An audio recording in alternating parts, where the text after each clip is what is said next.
때문에 초소가 정지됐어요. 장세희 여군 대위는 인내심이 바닥난 듯 고함을 질렀습니다. 근무 중이던 헌병 2명이 곧장 달려왔고 장 대위의 명령에 따라 주인공 노인의 양팔을 붙잡았습니다. 주인공 노인은 말없이 끌려갔습니다. 불안정한 걸음, 낡은 전투화, 그리고 손에 쥔 군번줄 하나. 조심해서 모셔다 드려요. 다치시면 안 되니까요. 장세의 여군군 대위는 비꼬는 듯한 말투로 웃으며 말했죠.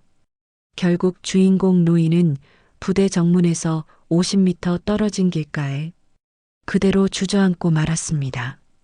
뜨거운 아스팔트 위에 그의 그림자만 길게 드리워졌습니다. 지나가던 시민들이 안쓰럽게 바라봤지만 그 누구도 다가서지 못했습니다. 하지만 이 노인이 누구인지 아무도 몰랐습니다. 오늘의 이야기는 예비역 준장 최진만 할아버지의 특별한 사연입니다. 끝까지 들어보시고 여러분의 소중한 댓글로 남겨주세요.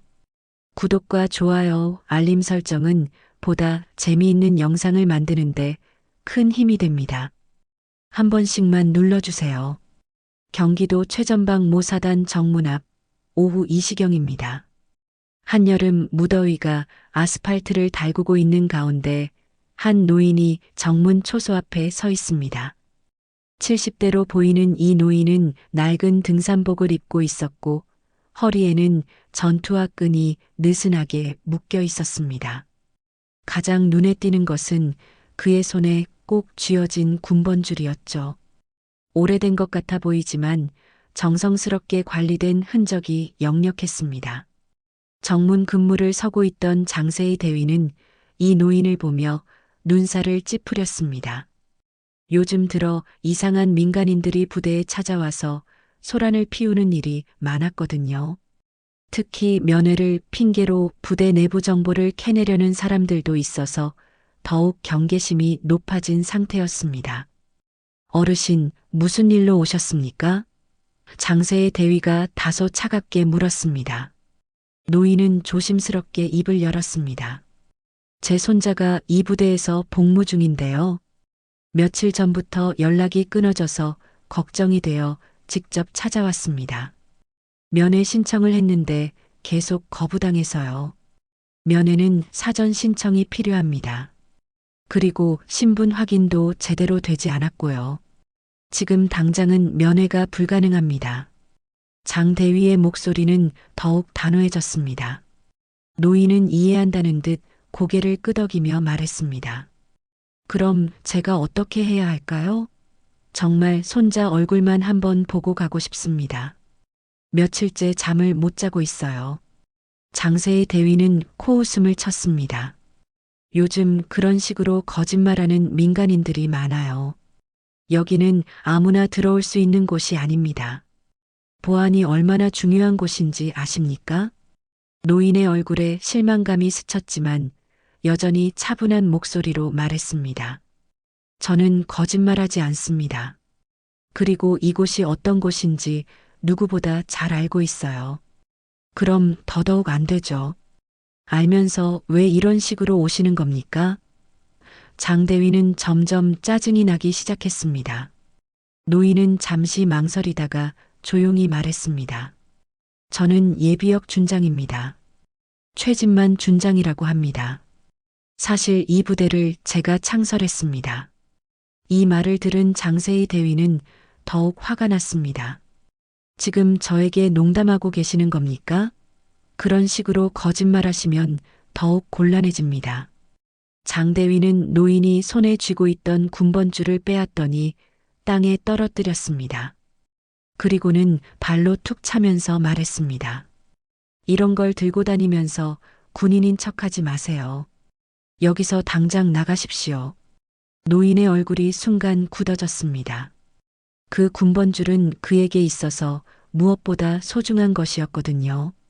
수십 년간 함께해온 동반자 같은 존재였습니다. 하지만 노인은 화를 내지 않고 조용히 군번줄을 주워들었습니다. 제발 손자 얼굴만 한번 봐도 될까요? 노인이 마지막으로 간청했습니다. 장세희 대위는 이미 참을성의 한계에 다다른 상태였습니다. 안 된다고 몇 번을 말씀드려야 하겠습니까? 장세의 대위는 더 이상 참을 수 없다는 듯 병사들을 향해 소리쳤습니다. 이상한 노인네 하나 때문에 초소가 정지됐어요. 누가 좀 끌어내 주세요. 근처에서 근무 중이던 헌병 2명이 달려왔습니다. 장 대위의 지시에 따라 노인의 양팔을 잡고 정문 밖으로 끌어내기 시작했습니다. 노인은 저항하지 않았지만 나이가 많아 걸음이 불안정했습니다. 아, 조심해서 모셔다 드려요. 다치시면 안 되니까요. 장 대위가 비꼬는 듯한 말투로 헌병들에게 지시했습니다. 노인은 헌병들에 의해 부대 입구에서 약 50m 떨어진 길가까지 끌려나갔습니다. 그곳에서 힘없이 주저앉으며 비틀거렸습니다. 손에 쥐고 있던 낡은 군번줄이 다시 땅에 굴러떨어졌고 발에 신고 있던 전투화 한 짝이 벗겨져 나뒹굴었습니다. 노인은 그 자리에 한동안 앉아 있으며 깊은 한숨을 내쉬었습니다. 뜨거운 아스팔트 위에 앉아 있는 모습이 너무나 초라해 보였습니다. 지나가던 몇몇 시민들이 안쓰러운 시선으로 바라봤지만 선뜻 다가가지는 못했습니다. 한편 정문 옆 CCTV 관제실에서 이 모든 상황을 지켜보던 일병 하나가 무언가 이상함을 느꼈습니다. 그 병사는 평소 군사사에 관심이 많아 여러 장군들의 이름을 외우고 있었거든요. 방금 전 노인이 말한 최진만이라는 이름이 어디선가 들어본 것 같았습니다. 일병은 급히 컴퓨터를 켜고 검색을 시작했습니다. 최진만 준장이라고 입력하자 놀라운 정보들이 쏟아져 나왔습니다. 특전사령관 출신, 707부대 창설 멤버, 미국 국방부 무훈장 수상자, 그리고 현 국방부 장관이 사관학교 시절 가장 존경했던 스승이기도 했습니다. 일병은 황급히 무전기를 들고 장세희 대위에게 연락했습니다. 대위님, 혹시 방금 그분이 최진만이라고 하셨습니까? 그래, 왜 그러는데? 장 대위가 귀찮다는 듯 대답했습니다. 대위님, 그분이 정말 최진만 준장님이신 것 같습니다. 지금 확인해 보니까. 뭔 소리야? 그냥 이상한 노인네잖아. 일병은 떨리는 목소리로 계속 말했습니다. 아닙니다, 대위님. 그분은 과거 특전사령관이셨고 707부대 창설 멤버이시며 미국 국방부 무훈장까지 받으신 분입니다. 그리고 현 국방부 장관의 사관학교 스승이세요. 장세의 대위의 얼굴이 순간 하얗게 변했습니다. 설마 정말 그럴 리가 없다는 생각과 동시에 만약 정말이라면 어떻게 해야 할지 막막했습니다. 확실해? 장 대위가 다시 물었습니다. 네, 사진까지 확인했는데 맞는 것 같습니다. 젊었을 때 사진이긴 하지만 얼굴이 똑같아요. 이 순간 장세희 대위는 온몸에 소름이 돋았습니다. 자신이 방금 전까지 함부로 대했던 그 노인이 정말 전설적인 군인이었다는 사실을 깨달았거든요. 특히 군번줄을 발로 찬 자신의 행동이 머릿속에서 계속 맴돌았습니다. 지금 어디 계세요? 장 대위가 급하게 물었습니다. 길가에 앉아 계십니다. 아직 거기서 안 가셨어요. 장세희 대위는 급히 정문을 나가 노인이 있는 곳으로 달려갔습니다. 노인은 여전히 그 자리에 앉아 있었고 벗겨진 전투화를 다시 신고 계셨습니다. 군번줄도 조심스럽게 먼지를 털어내며 다시 허리에 차고 있었습니다. 어르신, 장 대위가 조심스럽게 말을 걸었습니다. 노인은 고개를 들어 장 대위를 바라봤습니다. 화가 난 표정은 아니었지만 깊은 실망감이 눈에서 읽혔습니다. 장세의 대위가 노인에게 다가가려던 그 순간 부대 내부는 이미 난리가 나기 시작했습니다. CCTV실의 일병이 확인한 정보는 삽시간에 부대 전체로 퍼져나갔습니다. 선임 부사관들부터 시작해서 각 대대 간부들까지 모두가 최진만이라는 이름의 무게를 알고 있었거든요. 가장 먼저 움직인 것은 정보과장이었습니다. 급히 사단장실로 뛰어가서 상황을 보고했죠. 사단장님, 큰일 났습니다. 뭔 일이야, 그렇게 급하게? 사단장이 서류에서 고개를 들며 물었습니다. 정문에서 최진만 예비역 준장님을 우리 근무자가. 정보과장은 말을 잇지 못하고 있었습니다. 사단장의 표정이 순간 굳어졌습니다. 최진만? 그 최진만 준장 말이야? 네, 맞습니다. 면회를 요청했는데 정문에서 거절당하고 끌려나가셨다고 합니다. 사단장은 의자에서 벌떡 일어났습니다. 최진만 준장이 누구인지 모르는 고위 군인은 없었거든요. 특전사 출신으로 수많은 전설을 남긴 인물이자 현재 군 고위층들과도 깊은 인맥을 가진 분이었습니다. 지금 어디 계셔? 사단장이 다급하게 물었습니다. 부대 입구 길가에 계신다고 합니다. 바로 그때 사단장실에 빨간 전화기가 울렸습니다. 국방부 직통 한라인이었죠. 사단장은 떨리는 손으로 수화기를 들었습니다. 여보세요? 사단장, 지금 당장 정문에서 도대체 무슨 일이 있었던 겁니까? 전화 너머로 들려오는 목소리는 국방부 장관 직속 보좌관이었습니다. 사단장은 식은땀을 흘리며 대답했습니다. 죄송합니다. 지금 상황을 파악 중입니다. 최진만 준장님께서 직접 장관님께 연락하셨습니다. 정문에서 무례한 대우를 받았다고 하시던데 이게 사실입니까? 그런 일이 있었던 것 같습니다. 즉시 조치하겠습니다. 조치? 지금 그런 차원의 문제가 아닙니다. 준장님이 왜 그곳을 찾으셨는지 아십니까? 사단장은 당황스러워하며 대답했습니다. 면회 때문인 것으로 알고 있습니다. 면회가 아닙니다. 내부 감찰 차원에서 비공식적으로 방문하신 겁니다. 그런 분을 정문에서 쫓아냈다고요? 이 말을 들은 사단장은 다리에 힘이 빠지는 것을 느꼈습니다. 단순한 면회가 아니라 내부 감찰이었다니 이보다 더 최악의 상황은 없었습니다. 한편 부대 밖에서는 또 다른 문제가 터지고 있었습니다. 지나가던 시민 한 명이 노인이 헌병들에게 끌려나가는 모습을 휴대폰으로 촬영했던 겁니다. 그 영상이 벌써 SNS에 올라가기 시작했습니다. 최전방 부대 정문에서 노인 강제 퇴거라는 제목의 영상이 순식간에 퍼져나갔습니다. 댓글에는 분노한 네티즌들의 반응이 쏟아졌습니다. 저 나이에 저런 대우를 받다니 군대가 이게 뭐하는 짓이야 같은 비판들이 줄을 이었습니다. 더 큰 문제는 이 영상을 본 몇몇 예비역들이 노인의 정체를 알아보기 시작했다는 점이었습니다. 혹시 저분이 최진만 준장님 아니야?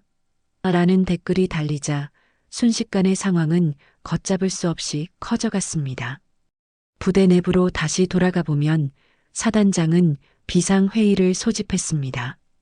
모든 대대장과 주요 간부들이 긴급 집합했죠. 지금부터 말하는 것은 절대 기밀입니다. 사단장이 엄숙하게 시작했습니다. 최진만 예비역 준장님이 우리 부대를 방문하셨는데 정문에서 적절하지 못한 대우를 받으셨습니다. 회의실이 순간 조용해졌습니다. 모든 간부들이 사태의 심각성을 깨달았거든요. 정문 초소 근무 명단 전원 확인하고 CCTV 영상 모두 확보해 주세요. 그리고 사단장은 잠시 망설이다가 말했습니다. 무릎 꿇고라도 사과드릴 준비를 해야겠습니다. 바로 그때 또 다른 전화가 걸려왔습니다. 이번에는 청와대 군사비서관실에서였습니다. 사단장님, 최진만 준장님 건으로 연락드립니다. 상부에서 매우 심각하게 보고 있습니다. 사단장은 이제 정말 절망적이었습니다. 국방부를 넘어 청와대까지 이 일이 알려진 겁니다. 한편 부대 밖 길가에서는 최진만 준장이 여전히 조용히 앉아 있었습니다. 벗겨진 전투화를 다시 신고 떨어뜨린 군번줄의 먼지를 정성스럽게 털어내고 있었죠. 그의 얼굴에는 분노보다는 깊은 실망감이 스며 있었습니다. 장세의 대위는 몇 걸음 떨어진 곳에서 망설이고 있었습니다. 어떻게 말을 꺼내야 할지, 어떻게 사과해야 할지 갈피를 잡지 못하고 있었거든요. 자신이 저지른 일의 심각성을 이제야 깨닫기 시작했습니다. 바로 그때 멀리서 검은색 승용차 한 대가 빠른 속도로 다가왔습니다. 차에서 내린 사람은 정장을 입은 중년 남성이었습니다. 청와대 군사비서관이었죠. 그는 황급히 최진만 준장에게 다가가 깊숙이 인사했습니다. 준장님, 이게 있을 수 있는 일입니까? 군사비서관의 목소리에는 당황함과 분노가 섞여 있었습니다. 최진만 준장은 천천히 고개를 들어 그를 바라봤습니다. 오랜만이군요, 비서관님. 이런 일이 어떻게... 정말 죄송합니다. 군사비서관은 다시 한번 고개를 숙였습니다. 그제야 주변에 있던 사람들이 상황의 심각성을 완전히 깨달았습니다. 청와대에서 직접 사람이 나올 정도라면 이 노인이 정말 대단한 인물이라는 것이 명확해졌거든요. 장세의 대위는 뒤늦게 최진만 준장에게 다가가 급하게 경례를 올렸습니다. 죄송합니다, 준장님. 최진만 준장은 그런장 대위를 잠시 바라보다가 조용히 말했습니다. 경례는 받지 않겠습니다. 이 한마디에 장세의 대위의 얼굴이 창백해졌습니다. 군인에게 경례를 받지 않겠다는 것은 상대방을 군인으로 인정하지 않겠다는 뜻이었거든요. 군사비서관이 최진만 준장에게 조심스럽게 물었습니다. 준장님, 혹시 왜 이곳을 찾으신 건지 여쭤봐도 될까요? 최진만 준장은 잠시 침묵했다가 무거운 목소리로 대답했습니다. 군 내부의 부조리를 직접 확인하기 위해서였습니다. 이 말을 들은 모든 사람들이 숨을 죽였습니다. 단순한 면회가 아니라 부조리 확인이었다니, 이는 곧 이 부대에 문제가 있다는 뜻이었거든요. 어떤 부조리 말씀이신지요? 군사비서관이 조심스럽게 물었습니다. 최진만 준장은 멀리 부대 정문을 바라보며 말했습니다.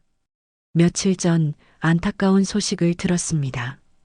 이 부대에서 복무 중인 한 병사가 극단적인 선택을 했다고 했죠. 장세의 대위의 얼굴이 더욱 하얗게 변했습니다. 최근에 실제로 그런 일이 있었거든요. 부대에서는 그 일을 최대한 조용히 처리하려고 했었는데, 그런데 이상한 점이 많았습니다. 최진만 준장이 계속 말했습니다.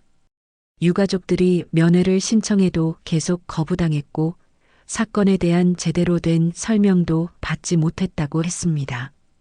군사비서관의 표정이 심각해졌습니다. 혹시 은폐 시도가 있었다는 말씀입니까? 그래서 제가 직접 확인하러 온 겁니다. 최진만 준장이 낡은 군번줄을 만지며 말했습니다. 하지만 정문에서부터 이런 대우를 받을 줄은 몰랐네요. 이때 부대 안에서는 사단장이 급히 뛰어나오고 있었습니다. 뒤따라 주요 간부들도 함께 나왔죠. 사단장은 멀리서부터 최진만 준장을 보자 뛰어가서 깊숙이 인사했습니다. 준장님, 정말 죄송합니다. 사단장의 목소리가 떨리고 있었습니다. 최진만 준장은 사단장을 바라보며 조용히 말했습니다. 사단장님, 이야기할 것이 많을 것 같습니다. 네, 준장님. 부대 안에서 자세히 말씀드리겠습니다. 하지만 최진만 준장은 고개를 저었습니다. 아니요, 이곳에서 하죠. 더 이상 숨길 것도 없지 않습니까? 사단장과 간부들의 얼굴이 굳어졌습니다. 이제 모든 것이 드러날 순간이 다가오고 있었거든요. 최진만 준장이 다시 입을 열었습니다. 혹시 최근에 이 부대에서 사망한 병사가 있었습니까? 사단장은 잠시 망설이다가 어쩔 수 없이 고개를 끄덕였습니다. 네, 있었습니다. 그 병사가 바로 제 손자였습니다. 이 말과 함께 현장이 완전히 조용해졌습니다. 모든 사람들이 충격에 빠졌거든요. 전설적인 군인의 손자가 이 부대에서 목숨을 잃었고 그 할아버지가 직접 진실을 찾으러 온 것이었습니다. 최진만 준장의 마지막 말이 현장에 있던 모든 사람들을 얼어붙게 만들었습니다. 사단장은 말을 잇지 못하고 있었고 장세희 대위는 온몸이 떨리기 시작했습니다. 자신이 쫓아낸 그 노인이 최근 부대에서 사망한 병사의 할아버지였다는 사실에 충격을 받았거든요. 군사비서관이 조심스럽게 물었습니다. 준장님, 그럼 이번 방문은? 네, 손자의 죽음과 관련된 진실을 알아보기 위해서였습니다. 최진만 준장의 목소리는 여전히 차분했지만 그 안에 깊은 슬픔이 배어 있었습니다. 사단장이 떨리는 목소리로 말했습니다. 준장님, 부대 안에서 자세히. 아닙니다. 최진만 준장이 단호하게 말을 끊었습니다. 이미 며칠 동안 부대에서는 저희 가족의 면회 요청을 거부해 왔습니다. 지금 와서 부대 안으로 들어가 봤자 진실을 들을 수 있을까요? 이 말에 사단장과 간부들은 아무 말도 하지 못했습니다. 실제로 부대에서는 이 사건을 조용히 처리하려고 했었거든요. 최진만 준장이 계속 말했습니다. 며칠 전 손자가 극단적인 선택을 했다는 전화를 받았습니다. 하지만 부대에서는 정확한 경위를 설명해 주지 않았어요. 단순히 개인적인 문제라고만 했죠. 군사비서관이 사단장을 날카롭게 바라봤습니다. 사단장, 이게 사실입니까? 사단장은 식은땀을 흘리며 대답했습니다. 조사 중이었습니다. 조사 중이었다고요? 최진만 준장의 목소리에 분노가 섞이기 시작했습니다. 그럼 왜 유가족의 면회를 거부했습니까? 왜 정확한 설명을 해주지 않았습니까? 장세희 대위는 이 순간 자신이 얼마나 큰 실수를 저질렀는지 깨닫고 있었습니다. 손자의 죽음을 확인하러 온 할아버지를 정문에서 쫓아낸 것이었거든요. 더욱이 그 할아버지가 전설적인 군인이었다는 사실까지. 최진만 준장이 다시 입을 열었습니다. 제가 직접 조사해 본 결과 이상한 점들이 많았습니다. 유서도 없었고 주변 동료들의 증언도 일관성이 없었어요. 그리고 가장 중요한 것은 모든 사람들이 숨을 죽이고 그의 다음 말을 기다렸습니다. 사건 당일에 CCTV 영상이 삭제되어 있었다는 점입니다. 이 말에 사단장의 얼굴이 창백해졌습니다. 실제로 부대에서는 사건과 관련된 영상들을 의도적으로 삭제했었거든요. 군사비서관이 강하게 추궁했습니다. CCTV가 삭제됐다고요? 왜 그런 일이 일어났습니까? 사단장은 더 이상 변명할 수 없는 상황에 몰렸습니다. 그것은 보안상의 이유로. 보안상의 이유? 최진만 준장이 냉소적으로 웃었습니다. 한 병사의 죽음이 보안과 무슨 상관이 있습니까? 이때 장세희 대위가 떨리는 목소리로 입을 열었습니다. 준장님, 저는. 최진만 준장이 장 대위를 바라봤습니다. 대위님은 이 사건에 대해 무엇을 알고 계십니까? 장세희 대위는 더 이상 숨길 수 없다는 걸 깨달았습니다. 저는 그날 첫 보고를 받았습니다. 첫 보고를 받았다고요? 네. 사건 발생 직후 현장에서 올라온 첫 보고를 제가 받았습니다. 장 대위의 목소리가 점점 작아졌습니다. 최진만 준장의 눈빛이 차가워졌습니다. 그럼 대위님은 제 손자가 어떻게 죽었는지 알고 계시는군요. 그건 정확히 말씀해 주세요.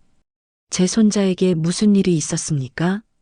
장세희 대위는 이제 완전히 궁지에 몰렸습니다. 실제로 그날 그녀가 받은 보고는 단순한 자살이 아니었거든요. 가혹행위와 관련된 정황들이 있었지만 부대에서는 이를 은폐하려고 했었습니다. 군사비서관이 엄중하게 말했습니다. 대위, 지금 당장 사실대로 말하십시오. 장세의 대위는 떨리는 목소리로 말하기 시작했습니다. 그날 병사는 선임들로부터 지속적인 가혹행위를 당하고 있었습니다. 그리고 며칠 전부터 도움을 요청했지만 제대로 처리되지 않았습니다.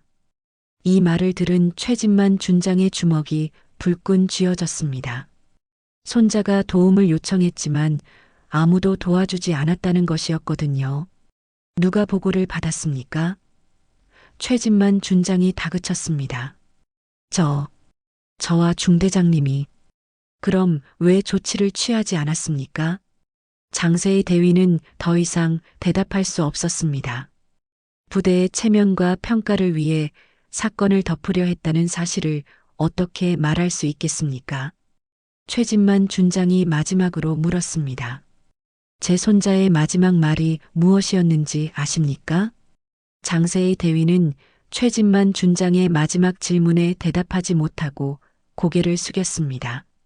손자의 마지막 말을 아느냐는 질문에 어떻게 대답할 수 있겠습니까? 실제로는 유서 같은 것이 있었지만 부대에서는 그것마저 은폐하려 했었거든요. 최진만 준장이 다시 물었습니다. 대위님, 제가 묻는 것에 대답해 주세요. 준장님, 장 대위가 떨리는 목소리로 말했습니다. 실제로는 메모 같은 것이 있었습니다. 메모? 네. 하지만 그것은 개인적인 내용이라서 군사비서관이 강하게 개입했습니다. 개인적인 내용이라니요? 지금 이 상황에서 그런 말이 나옵니까? 사단장도 이제 더 이상 숨길 수 없다는 것을 깨달았습니다. 준장님, 부대 안에서 모든 자료를 보여드리겠습니다. 하지만 최진만 준장은 단호하게 거절했습니다. 아닙니다. 이미 며칠 동안 자료를 조작할 시간이 충분했을 텐데 지금 가서 무엇을 보겠습니까? 이 말에 모든 간부들이 할 말을 잃었습니다. 실제로 부대에서는 사건 발생 후 관련 자료들을 정리하고 수정하는 작업을 했었거든요. 최진만 준장이 계속 말했습니다. 제가 개인적으로 조사한 바로는 제 손자는 며칠 전부터 선임들의 괴롭힘에 시달리고 있었습니다. 그리고 이를 간부들에게 신고했지만 제대로 처리되지 않았어요. 장세의 대위의 얼굴이 더욱 창백해졌습니다. 실제로 며칠 전 그녀에게 도움을 요청하는 보고가 올라왔었지만 바쁘다는 이유로 제대로 확인하지 않았었거든요. 그리고 마지막 날 제 손자는 동료에게 이런 말을 했다고 합니다. 최진만 준장의 목소리가 떨리기 시작했습니다. 할아버지께 죄송하다. 할아버지처럼 훌륭한 군인이 되지 못해서 죄송하다고 말이죠. 이 말을 들은 모든 사람들의 가슴이 먹먹해졌습니다. 특히 장세의 대위는 자신이 저지른 일의 무게를 온몸으로 느끼고 있었습니다. 군사비서관이 사단장에게 엄중하게 말했습니다. 사단장, 이 모든 것이 사실입니까? 사단장은 더 이상 부인할 수 없었습니다. 죄송합니다. 조사가 부족했습니다. 조사가 부족했다고요? 최진만 준장이 분노를 억누르며 말했습니다. 한 병사의 목숨이 달린 문제를 조사가 부족했다는 말로 넘어갈 수 있다고 생각하십니까? 바로 그때 부대 안에서 급히 뛰어나오는 사람이 있었습니다. 중대장이었죠. 그의 손에는 봉투 하나가 들려 있었습니다. 사단장님, 중대장이 숨을 헐떡이며 말했습니다. 찾았습니다. 뭘 찾았다는 거야? 그날 삭제됐다고 했던 CCTV 영상입니다. 백업 서버에 남아 있었습니다. 이 말에 모든 사람들의 시선이 중대장에게 집중됐습니다. 사단장의 얼굴은 더욱 하얗게 변했죠. 최진만 준장이 조용히 말했습니다. 그 영상을 보여주세요. 여기서는 사단장이 망설였습니다. 여기서 보겠습니다. 최진만 준장의 목소리는 단호했습니다. 중대장은 태블릿을 꺼내 영상을 재생했습니다. 화면에는 며칠 전 병영 내부의 모습이 나타났습니다. 최진만 준장의 손자가 선임들에게 둘러싸여 있는 모습이 보였죠. 영상 속에서 선임들은 젊은 병사를 괴롭히고 있었습니다. 물건을 던지고 욕설을 하며 심지어 물리적인 폭력까지 가하고 있었습니다. 최진만 준장은 영상을 보면서 주먹을 꽉 쥐고 있었습니다. 자신의 손자가 당한 일들을 직접 보고 있는 것이었거든요. 영상의 마지막 부분에서는 손자가 간부에게 도움을 요청하는 모습이 나왔습니다. 하지만 그 간부는 대충 듣고 넘어가 버렸죠. 영상이 끝나자 현장은 완전히 조용해졌습니다. 모든 사람들이 충격에 빠져 있었거든요. 최진만 준장이 장세의 대위를 바라보며 물었습니다. 대위님, 영상 속에서 제 손자가 도움을 요청했던 그 간부가 누구입니까? 장세의 대위는 떨리는 목소리로 대답했습니다. 저입니다. 그때 대위님은 어떻게 대응하셨습니까? 저는 나중에 처리하겠다고 했습니다. 하지만 바빠서 잊어버렸습니다. 이 대답에 최진만 준장의 눈에서 차가운 빛이 나왔습니다. 손자의 마지막 도움 요청을 잊어버렸다는 것이었거든요. 최진만 준장은 장세의 대위의 마지막 대답을 듣고 한동안 아무 말도 하지 않았습니다. 손자의 마지막 도움 요청을 바빠서 잊어버렸다는 말이 그의 가슴을 깊이 찔렀거든요. 주변 사람들도 숨소리조차 내지 않고 있었습니다. 이 무거운 침묵이 현실의 잔혹함을 더욱 부각시켰습니다. 한 젊은 생명이 간절히 보낸 구조 신호가 단순히 바빠서라는 이유로 무시당했다는 사실이 모든 이들의 가슴을 무겁게 짓눌렀습니다. 군사비서관이 조심스럽게 말했습니다. 준장님, 이제 어떻게 하시겠습니까? 최진만 준장은 천천히 일어났습니다. 그리고 놀랍게도 부대 쪽으로 걸어가기 시작했습니다. 그의 걸음걸이에는 확고한 결의가 담겨 있었죠. 지금까지의 분노와 실망이 이제는 명확한 목적의식으로 바뀌어 있었습니다. 준장님, 어디 가시는 겁니까? 사단장이 급하게 물었습니다. 집에 가서 군복을 가져오겠습니다. 제대로 된 사과를 받기 위해서는 제가 군인의 모습으로 와야겠네요. 모든 사람들이 당황했습니다. 지금까지 민간인 옷차림이었던 최진만 준장이 군복을 입겠다는 것이었거든요. 그동안 할아버지로서 손자를 찾아왔지만 이제는 군인으로서 이 문제를 해결하겠다는 의지의 표현이었습니다. 개인적인 슬픔을 넘어서 군 전체의 문제로 이 사안을 다루겠다는 뜻이기도 했습니다. 군사비서관이 만류했습니다. 준장님, 그럴 필요까지는 아닙니다. 최진만 준장이 단호하게 말했습니다.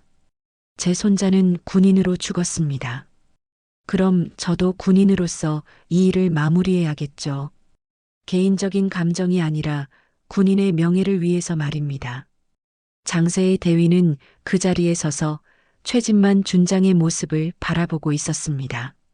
자신이 얼마나 큰 실수를 저질렀는지, 그리고 그 실수가 어떤 결과를 낳았는지 이제야 완전히 깨닫고 있었거든요.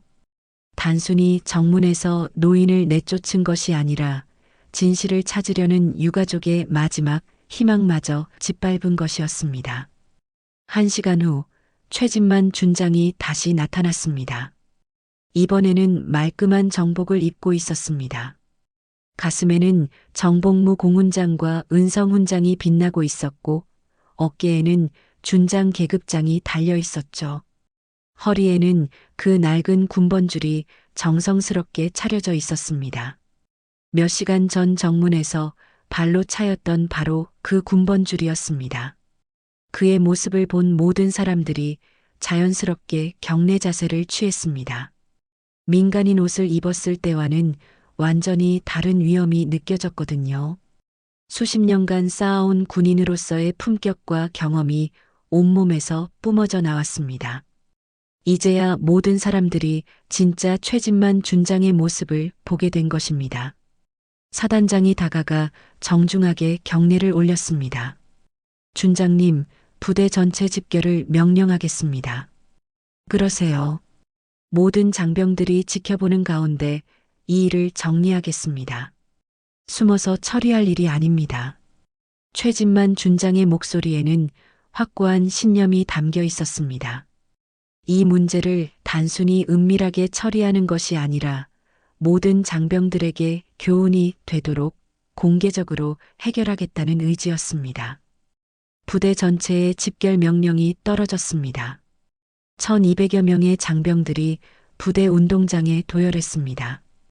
이런 전체 집결은 매우 이례적인 일이어서 모든 병사들이 긴장하고 있었죠.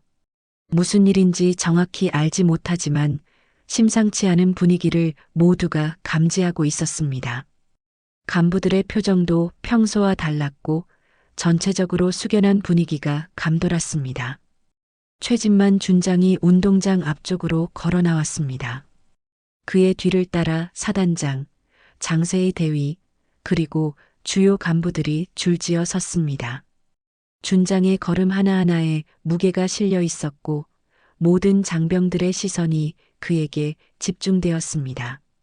70이 넘은 나이임에도 불구하고 그의 걸음걸이는 여전히 군인다웠습니다. 사단장이 마이크를 잡고 선포했습니다. 지금부터 최진만 예비역 준장님께 군인의 이름으로 사죄드리겠습니다. 모든 장병들이 상황을 이해하기 시작했습니다. 앞에 서 있는 노인이 바로 그 유명한 최진만 준장이었고 최근 부대에서 일어난 사건과 관련이 있다는 것을 깨달았거든요. 웅성거리던 소리가 완전히 사라지고 정적이 흘렀습니다.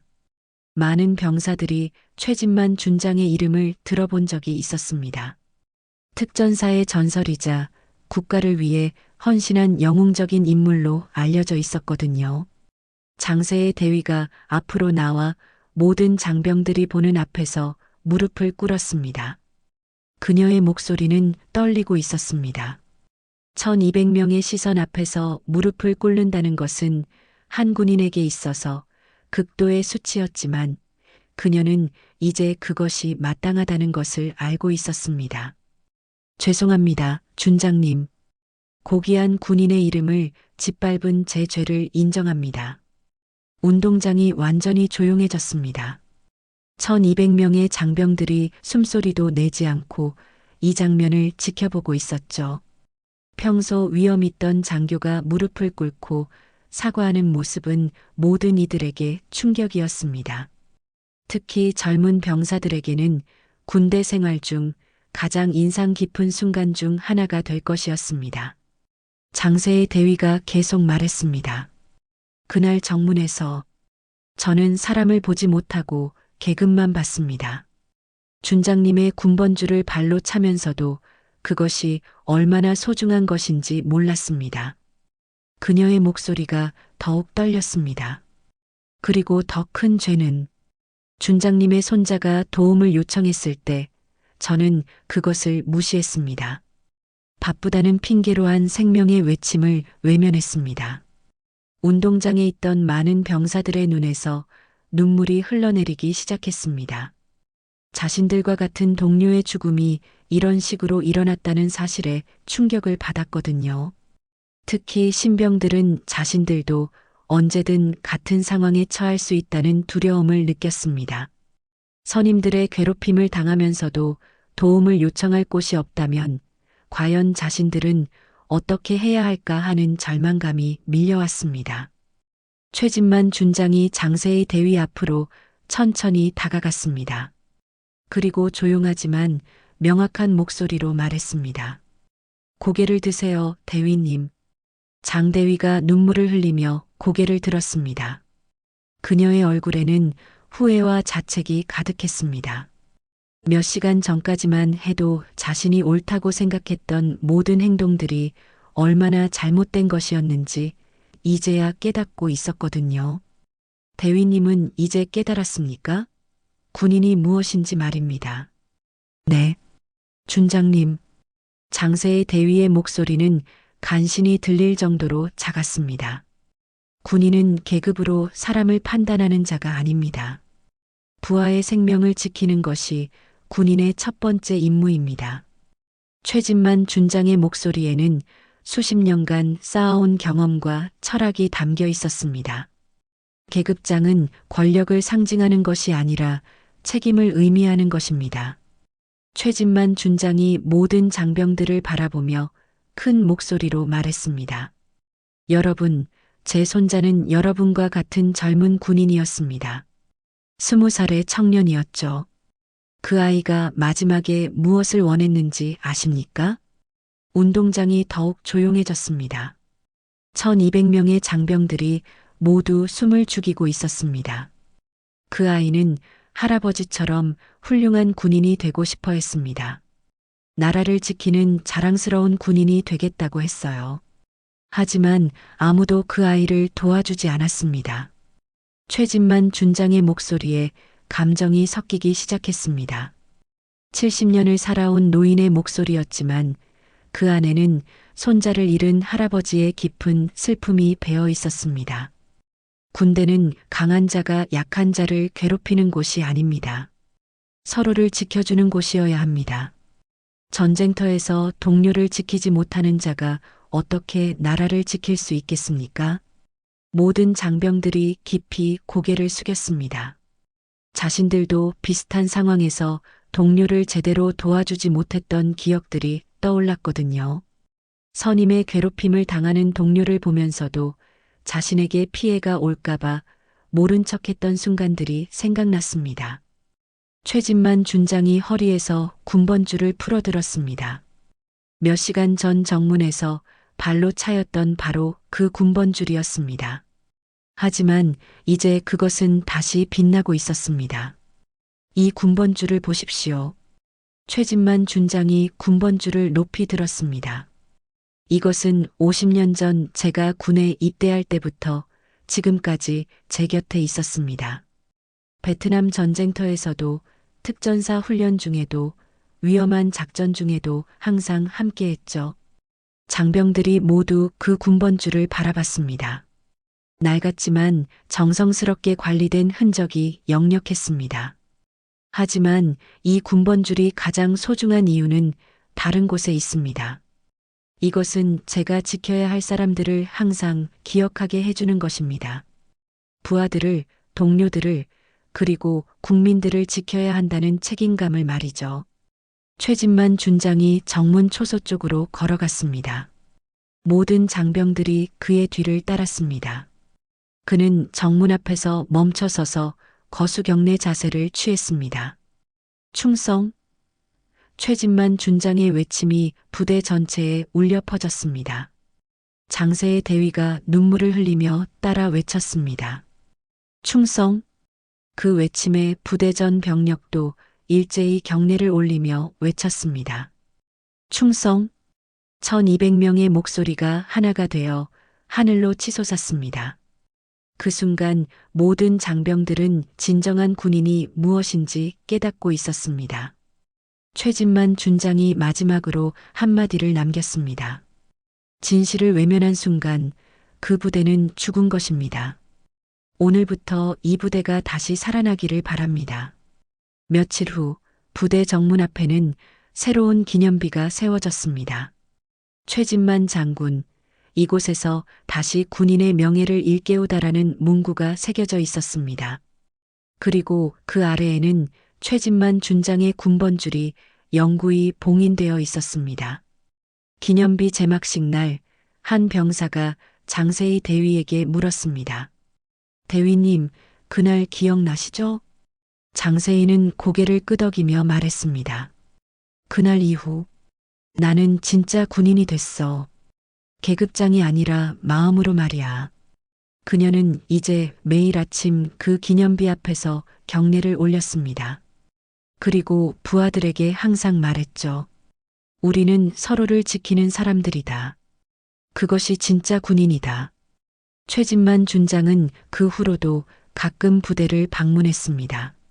하지만 이제는 정문에서 최고의 예우를 받았습니다. 그리고 매번 방문할 때마다 젊은 장병들에게 말해주었습니다. 여러분이 입고 있는 그 군복은 단순한 옷이 아닙니다. 그것은 책임입니다. 약한 자를 지키고 동료를 보호하며 진실을 수호하는 책임 말입니다. 부대는 완전히 달라졌습니다.